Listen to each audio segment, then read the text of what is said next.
오늘 이곳에 오신 여러분 잘 오셨습니다. 이곳에 오신 여러분에게 귀한 사진 한 장을 선물로 드리겠습니다. 예수님께서 침례를 받으시고 물에서 올라오시는 사진입니다. 예수님께서 요단강에 오셨습니다. 침례 요한의 회개 침례를 베푸시는 곳에 오셨습니다. 예수님은 침례 요한으로부터 침례를 받으셨습니다. 물에서 올라올 때에 하늘이 열리고 성령이 비둘기같이 내려 자기 위에 임하셨습니다. 그리고 소리가 하늘로부터 내려왔습니다. 이는 내 사랑하는 아들이요 내 기뻐하는 자라 라고 하셨습니다. 이에 세례라는 말이 맞는 말인가? 아니면 침례라는 말이 맞는가? 지금 이 말을 정리하고 말씀을 시작하려고 합니다. 세례가 맞다 또는 침례가 맞다는 등등으로 입씨름하는 일이 많습니다. 예수님께서 물에서 올라온 기록을 보니 물속에 들어갔다가 올라오는 것이 분명합니다. 이것을 보니 침례가 맞다고 봅니다. 침례, 이는 잠길 침자이며 레자는 예절 예자입니다. 죄를 물속에 장래 지낸다는 의미로 그리스도인이 되고자 할 때 죄의 몸을 벗고 새로운 생명으로 태어나기 위한 의식입니다. 세례, 씻을 세자와 예절 예자입니다. 많은 사람들이 알고 있는 말이며 한글 성경에서 이 말로 번역되어 사용되고 있습니다. 모두가 물수변에 이루고 있습니다. 물에 담기고 또는 물에 씻긴다 입니다. 이제 침례가 맞다, 세례가 맞다라고 논쟁하기 전에 성서 원어에서 무엇이라고 말을 하는가를 조명해 보는 것이 좋으리라 생각합니다. 신약 성경은 헬라어로 기록되어져 있습니다. 그곳에는 바프티스마로 기록하고 있습니다. 그 뜻은 잠기다, 적시다 입니다. 영어에서는 이 단어를 번역하지 않고 그 말 그대로 바프티즘이라고 쓰고 있습니다. 바프티스마는 헬라어로서 되어 있는 이 말을 영어에서 바프티즘이라고 쓰고 있습니다. 그 뜻은 이미 말씀드린 대로 잠기다는 뜻이 있습니다. 그리고 적신다는 뜻도 있습니다. 이렇게 보면 약식 세례도 잘못된 것은 아닌 듯 합니다. 세례 의식이 시작된 그 과정을 살펴보면 더욱 확신할 것 같습니다. 초기 기독교가 이방 지역으로 전파되는 과정에서 생겨난 것입니다. 먼 거리를 이동하는 동안 물 한 방울 한 모금도 귀한 사막에서 복음을 전하는 순간 예수를 구세주로 영접하고 믿는 자에게 온 몸을 담글 만한 물이 있는 곳이 없습니다. 이러한 곳에서는 침례를 행할 수 없습니다. 그렇다고 몸을 담글 만한 물이 있는 곳으로 이동한다는 것도 용이하지 못하였습니다. 최후 방법은 물 몇 방울을 뿌리는 것으로 대체한 것입니다. 이렇게 침례를 불가피한 상황에서 허용되었던 것입니다. AD 120년 이후에 충분한 물이 있는 곳에서도 침수하는 예식을 하지 않고 약식으로 행하는 일이 점차적으로 늘어갔습니다. 여기에서 내 경험을 이야기하기로 하겠습니다. 이 일은 부산 충무로 침례교회 노재천 목사님이 심호하는 교회였습니다. 구경평군은 예수 그리스도가 구세주인 것을 믿는가? 예, 믿습니다. 예수 그리스도가 구군의 죄를 위하여 십자가에 죽으시고 3일 만에 부활하심을 믿는가? 예, 그 사실을 믿습니다. 구군은 그리스도를 평생 따르기로 결심하는가? 예, 그렇게 하기로 다짐합니다. 이렇게 주고받은 질문과 답이 있었습니다. 그리고 강단 뒤에 마련된 침례탕이 있었습니다. 강단 뒤에 커튼을 열고 목사님께서 들어가셨습니다. 나는 탈의실에서 준비된 침례복을 입었습니다. 회족은 찬송을 부르고 있었습니다. 순서에 따라 탈의실에서 침례탕으로 들어갔습니다. 목사님은 나를 붙들고 물속으로 집어넣었습니다. 다시 올라왔습니다. 내가 침례탕에서 물속으로 들어가기 전까지 들리던 찬송 소리는 들리지 않았습니다. 물에서 올라오는 순간 그 찬송 소리는 들렸습니다. 침례 예식이 끝나고 자리를 정돈하고 앉았습니다. 목사님은 설교하셨습니다. 오늘 침례를 받은 여러분은 물속에 잠길 때에 들리는 어떤 소리가 없었습니다. 그리고 물에서 올라올 때 들리는 소리가 있습니다. 이제 여러분은 세상에서 나는 죽었습니다. 그리스도와 함께 죽었습니다. 죽은 자는 말이 없습니다. 들리는 소리도 없습니다. 보이는 것이 세상의 것이 아닙니다. 이와 같이 물속에 잠기는 순간 나는 죽은 자입니다. 그리고 이제 예수 그리스도와 함께 새 사람으로 살아가는 것입니다. 만일 우리가 그리스도와 함께 죽었으면 또한 그와 함께 살 줄을 믿노니 이는 그리스도께서 죽은 자 가운데 사셨음에 다시 죽지 아니하시고 사망이 다시 그를 주관하지 못할 줄을 알미로라.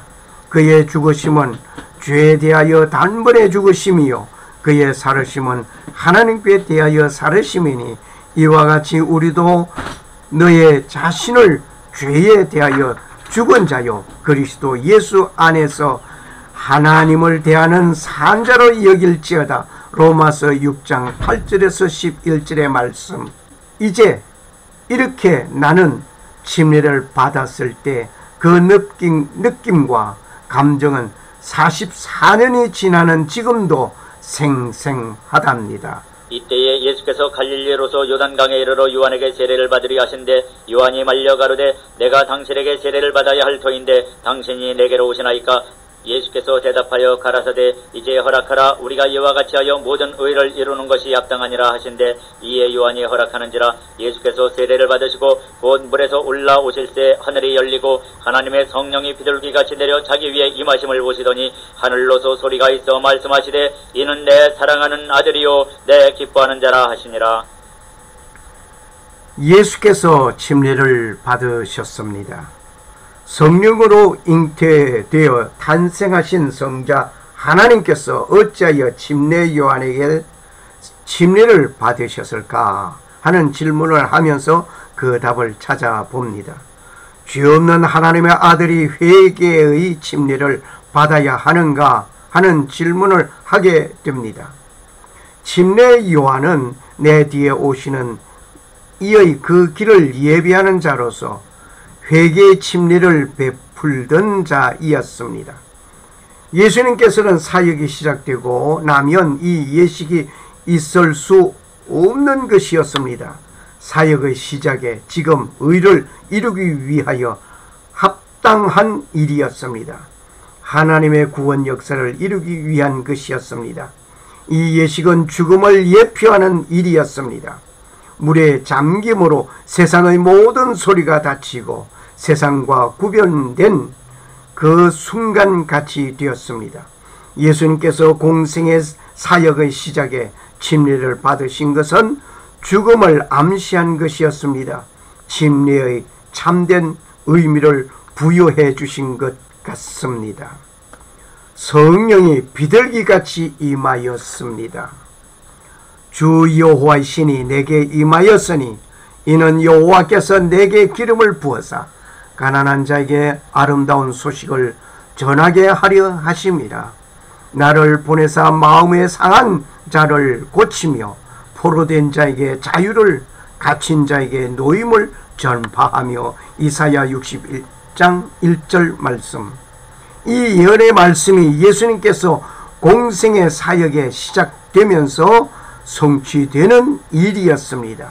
여호와의 신 곧 지혜의 총명의 신이요 모략과 재능의 신이요 지식과 여호와를 경외하는 신이 그 위에 강림하시리니.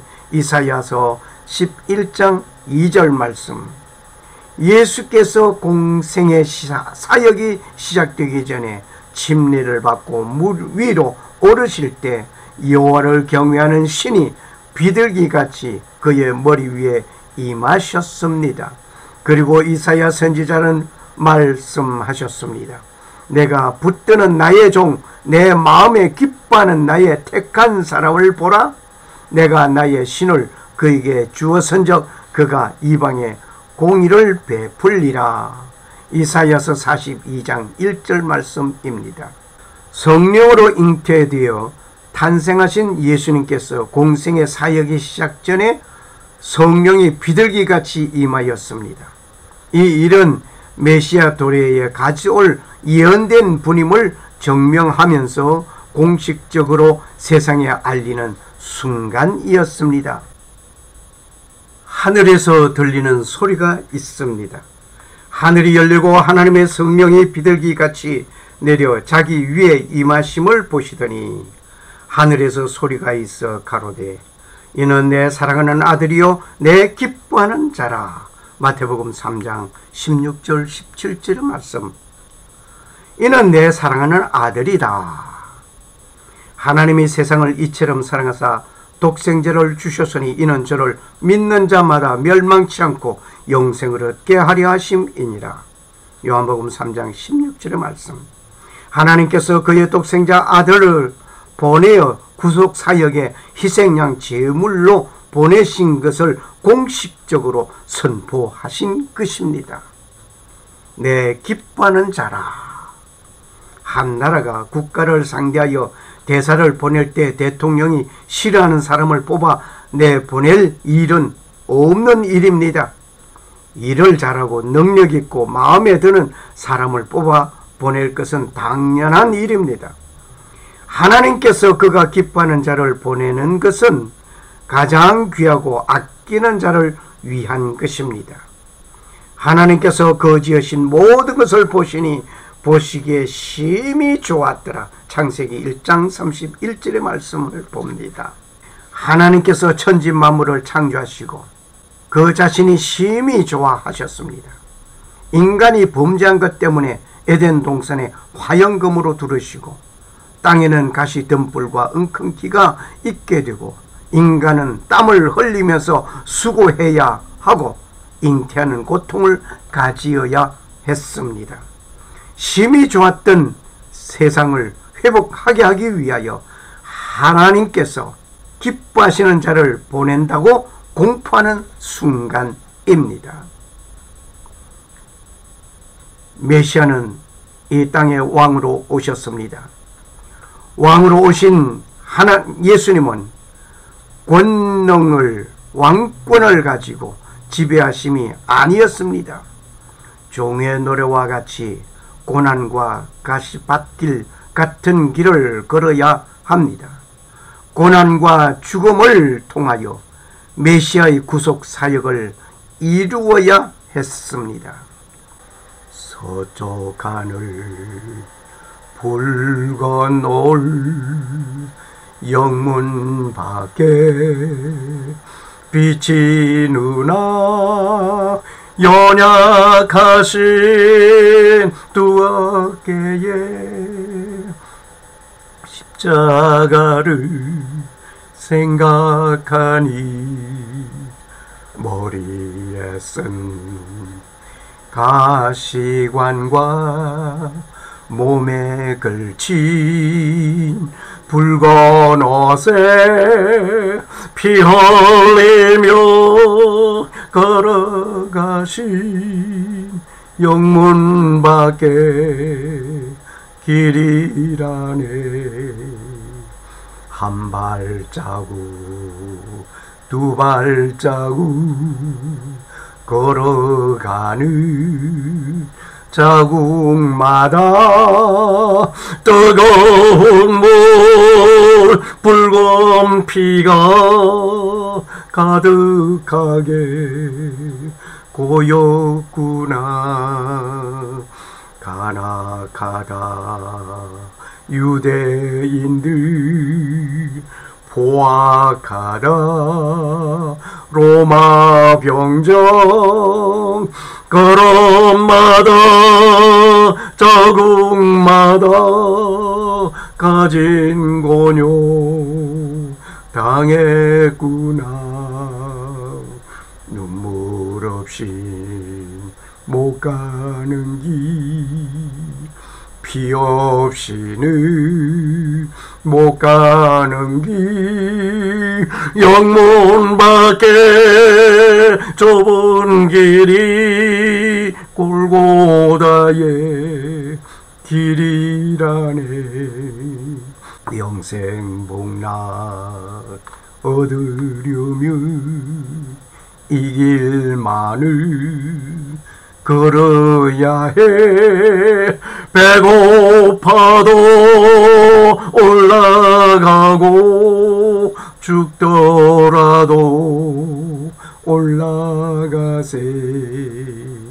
아픈 다리 싸매주고 저는 다리 고쳐주고 보지 못한 눈을 열어 영생길을 보여주니 7년 8기 할지라도 제 십자가 바로 지고 골고다의 높은 고개 나도 가게 하옵소서.